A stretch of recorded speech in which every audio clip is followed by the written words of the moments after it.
Greater Hyderabad municipal corporation లో BRS పార్టీకి మరో భారీ షాక్ తగిలేలా కనిపిస్తుంది. ఇప్పటికే మేయర్ గద్వాల విజయలక్ష్మి కాంగ్రెస్ పార్టీలో చేరగా ఇప్పుడు పదుల సంఖ్యలో బీఆర్ఎస్ పార్టీ కార్పొరేటర్లు జంప్ అయ్యేందుకు సిద్ధంగా ఉన్నట్లు తెలుస్తుంది. ఇందుకు కార్పొరేటర్ బాబా ఫసీయుద్దీన్ వ్యాఖ్యలే నిదర్శనంగా నిలుస్తున్నాయి.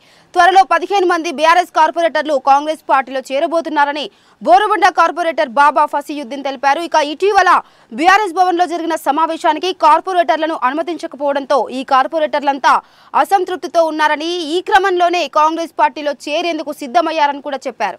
గ్రేటర్ పరిధిలోని 15 మంది బీఆర్ఎస్ కార్పొరేటర్లు తమతో టచ్ లో ఉన్నారని, త్వరలోనే సీఎం రేవంత్ రెడ్డి ఆధ్వర్యంలో కాంగ్రెస్ పార్టీలో చేరుతారని ఫసీయుద్దీన్ తెలిపారు. గత 9 ఏళ్లుగా స్టాండింగ్ కమిటీలో ప్రాతినిధ్యం లేని కాంగ్రెస్ నుంచి ఈసారి 7 సభ్యులు ఉండనున్నారని చెప్పారు. కాంగ్రెస్ పార్టీని ఎదుర్కొనే దమ్ము లేక బీఆర్ఎస్ పోటీ నుంచి తప్పుకుందన్నారు. వచ్చే బల్దియా ఎన్నికల్లో హైదరాబాద్ నగర వ్యాప్తంగా కాంగ్రెస్ హవా ఉండబోతుందని బాబా ఫసీయుద్దీన్ చెప్పుకొచ్చారు.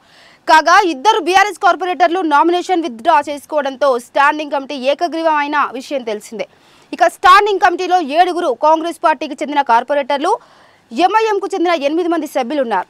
ఫసీయుద్దీన్ వ్యాఖ్యలతో బీఆర్ఎస్ పార్టీకి జీహెచ్ఎంసీలో బీఆర్ఎస్ పార్టీకి భారీ షాక్ తప్పదని తెలుస్తుంది.